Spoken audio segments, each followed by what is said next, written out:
a plusieurs personnages dans House of the Dragon qui reflètent des personnalités éminentes de Game of Thrones. Et les voici. Bien le bonsoir, mesdames et messieurs. Nous sommes l'animation de la soirée. L'univers fantastique de HBO est basé sur les romans A Song of Ice and Fire de George W.R. Martin, une série de livres prolifiques avec des traditions et des histoires étendues. Le livre compagnon Fire and Blood examine l'histoire de la maison Targaryen depuis Aegon le Conquérant jusqu'à plusieurs autres monarques de la dynastie en examinant la préparation à la version du public de Westeros que le public connaît dans Game of Thrones. L'un des aspects les plus cruciaux de la danse des dragons est qu'elle reflète l'histoire principale de A Song of Ice and Fire. La danse fait suite à un conflit de succession entourant la mort d'un roi, entraînant un conflit sanglant qui finit par affaiblir le royaume. Un peu comme la guerre des 5 rois dans Game of Thrones. L'histoire du monde de George W.R. Martin est si vitale car il écrit ses histoires avec des parallèles avec l'histoire principale. Sans oublier que les performances des acteurs de House of the Dragon et les changements apportés par les scénaristes ont contribué à des échos plus notables des personnages célèbres de Game of Thrones. Sir Criston Cole peut être associé de plusieurs manières à Jaime Lannister, principalement parce que leurs deux arcs explorent les vœux de la garde royale et les complications liées aux vœux de chasteté. Dans la société Westerosi, la réputation est primordiale et les vœux prononcés par les chevaliers et les membres de la garde royale sont tenus en haute estime sociale. Quant à Jaime et Cole, les deux personnages rompent leurs vœux par désir de femme, Cersei et Rhaenyra, respectivement, modifiant le cours de leur vie et les obligeant à tenir compte de leur moralité. Dans le cas de Jaime, il rompt également son vœu en tuant le roi fou qu'il avait juré de protéger. Jaime est ridiculisé en tant que régicide et Cole est considéré par beaucoup de ses camarades chevaliers comme déshonorant pour avoir aidé Aegon II à usurper le trône. Les deux personnages réfléchissent à leur action, le monologue de Cole à la fin de la saison 2 démontrant sa profonde haine de soi et ses regrets. Jaime, quant à lui, a sa célèbre scène de monologue de bain dans la saison 3 de Game of Thrones où il réfléchit et commence à tourner une nouvelle page. Alicent Hightower est décrite comme étant beaucoup plus cruelle et semblable à Cersei Lannister dans Fire and Blood, mais la série a fait d'elle un personnage un peu plus sympathique. Il n'y a que quelques épisodes dans la saison 1 où elle semble incarner l'amertume de quelqu'un comme Cersei, mais il existe quand même des parallèles notables. Alicent et Cersei ont été mariées très jeunes à un roi de Westeros auquel elles ont survécu, et leurs enfants ont créé des questions de succession ultérieures. Dans les deux cas, les rois Viserys et Robert Baratheon ont déclaré quelqu'un d'autre comme leur successeur. Viserys avait prévu que sa fille Rhaenyra soit son héritière, mais Alicent cherchait à ce que son fils Aegon II prenne sa place. Robert Baratheon espérait que Ned Stark devienne protecteur du royaume pour garantir que Joffrey soit élevé correctement. Mais Cersei a fait disposer de Ned pour planter Joffrey sur le trône. Alicent et Cersei sont toutes deux considérées comme des femmes cruelles et vindicatives à l'image publique de Westeros.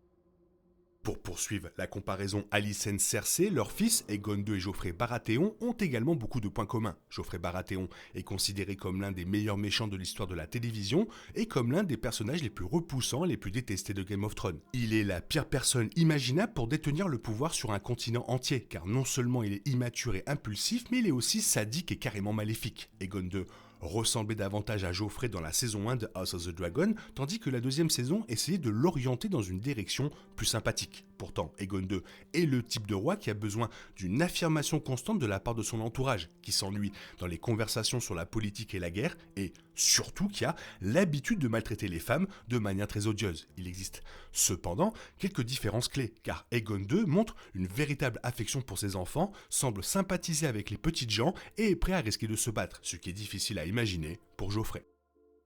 Les téléspectateurs ont souvent décrit Otto Hightower comme étant un mélange de Tywin Lannister et Littlefinger. Dans la saison 1, il s'appuie sur certaines tendances de Littlefinger alors qu'il cherche à faire de sa fille la reine et à usurper le trône avec ses petits-enfants. Dans l'ensemble, Otto ressemble beaucoup plus à Tywin, la différence cruciale étant qu'il n'est pas tout simplement aussi fort et capable que le seigneur Lannister de Game of Thrones, qui ne permettrait probablement jamais à son petit-fils de l'évincer de son poste de main de roi. Cela dit, la qualité primordiale partagée par Otto et Tywin est que, même si les deux hommes sont parfois obscurcis par les émotions, leur objectif principal est d'assurer l'héritage durable de leurs maisons respectives. Otto n'est pas comme Littlefinger, qui a des projets superposés à des projets, et toute sa motivation est un désir égoïste d'être roi et de tout posséder. Otto Hightower porte en grande partie ses cartes sur sa manche, et parfois ses actions visent sans doute à l'amélioration du royaume, mais sa principale motivation est de voir les Hightower améliorer leur position politique, et il se montre complice dans la poursuite de son objectif. En termes de personnalité extérieure, Viserys Targaryen et Robert Baratheon sont des hommes et des rois très différents. Robert est un roi dont la renommée est d'être un grand guerrier et ses succès ont été remportés dans des guerres comme la rébellion de Robert et la rébellion des Greyjoy. À l'opposé, Viserys est resté hors de combat pendant toute la durée de son mandat et n'a jamais saisi l'occasion de faire ses preuves à la guerre. Même si les deux rois ont traversé des périodes de paix relatives, leurs rôles dans leur histoire respective sont extrêmement similaires. Viserys et Robert peuvent être considérés comme des protagonistes imparfaits dans leur histoire. Ce sont deux hommes dont le public espère qu'ils se mobiliseront et agiront de manière significative, mais ne le font jamais. En raison de leur inaction, leur mort laisse les royaumes dans le désarroi, non seulement avec des conflits de succession, mais aussi en laissant derrière eux des situations où la faction la plus malveillante a le pouvoir sur Port-Réal. Ce sont deux rois qui auraient pu avoir de bonnes intentions, mais qui n'ont finalement pas réussi à donner suite à leurs bonnes intentions.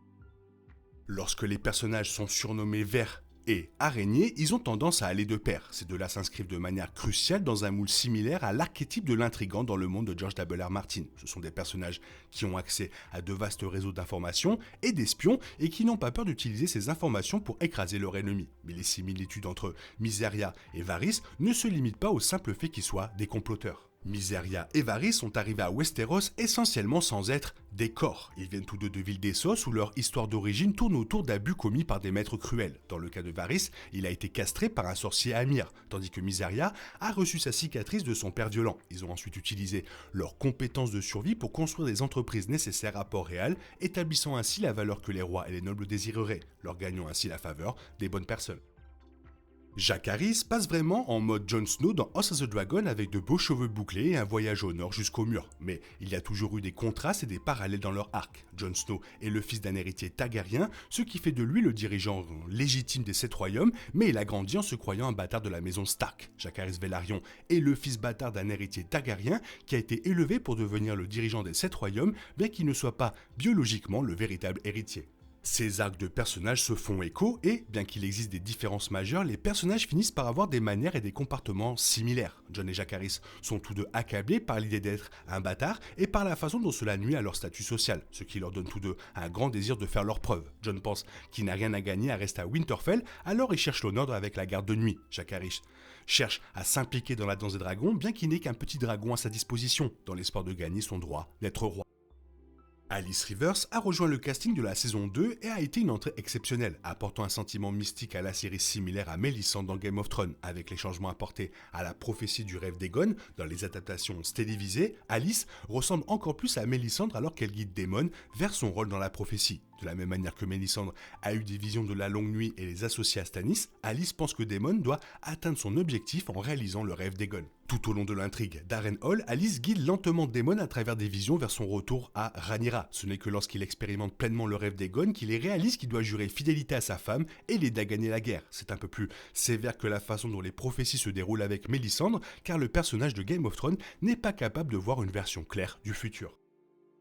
Le point de comparaison évident entre Littlefinger et Lord Larry Strong est qu'ils sont intrigants. Le problème de Littlefinger dans Game of Thrones est qu'il superpose constamment des plans et examine les résultats possibles des mouvements. Il a calculé chaque mouvement à plusieurs reprises dans le but final de se voir assis sur le trône de fer, possédant le pouvoir ultime. Larys, en revanche, ne semble pas aussi motivé, mais il est certainement ce qui se rapproche le plus de House of the Dragon. Comme Littlefinger, Larys a été élevé en présence d'hommes plus imposants physiquement, plus aimés et romancés par la société Westerosi. Sir Harwin Strong est pour Larys ce que Brandon Stark était pour Littlefinger, dans la mesure où les deux personnages les ont façonnés pour qu'ils soient blasés de la société dans laquelle ils vivent. À leur tour, ils ont utilisé les compétences qu'ils possédaient, survivant à leurs rivaux brutaux et se plaçant dans des positions de pouvoir à Port-Réal. En lisant Fire and Blood, on ne comparerait probablement pas la représentation de Rhaenyra Targaryen par Martin à la représentation emblématique de Daenerys dans Game of Thrones. C'est une construction de l'écriture de House of the Dragon et des performances de Millie Alcock et Emma Darcy qui fait que Rhaenyra est devenue une des préférées des fans et HBO semble l'avoir volontairement modelée de la même manière. Dès le premier plan de House of the Dragon, Rhaenyra chevauchant Syrax est censé incarner le sentiment d'épopée mystique que le public a ressenti en regardant Daenerys pendant 8 saisons de Game of Thrones. C'est l'héroïne qui a potentiellement un côté froid et impitoyable et qui représente également une force féminine importante dans une société patriarcale. Rhaenyra et Daenerys sont des protagonistes incroyablement faciles à soutenir car ce sont des femmes qui ont défié les attentes et tracé la voie pour devenir des leaders dans leur époque respective. C'est clairement ce que je préfère quand les auteurs font des parallèles avec des personnages. J'adore ça. Toi, qu'est-ce que tu en penses? Fais-moi part de ton avis dans la zone commentaire. Sinon, il est temps pour toi de reprendre le cours normal de ta vie. On se retrouve bientôt pour une nouvelle vidéo. Bisous, bisous, bye bye.